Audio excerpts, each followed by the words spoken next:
কালো করিস না লো ও গোয়ালের ঝি, আমায় বিধাতা করেছে কালো, আমি করব কি?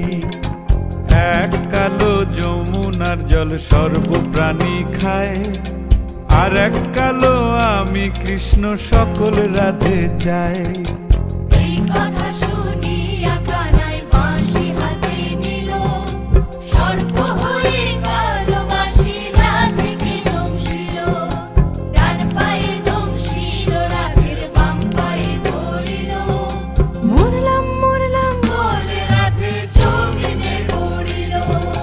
মরবে না রাধে মন্ত্র ভালো জানি, দুই একখানা ঝাড়া দিয়ে বিষ করিব পানি। এমন অঙ্গের বিষ যে ঝাড়িতে পারে,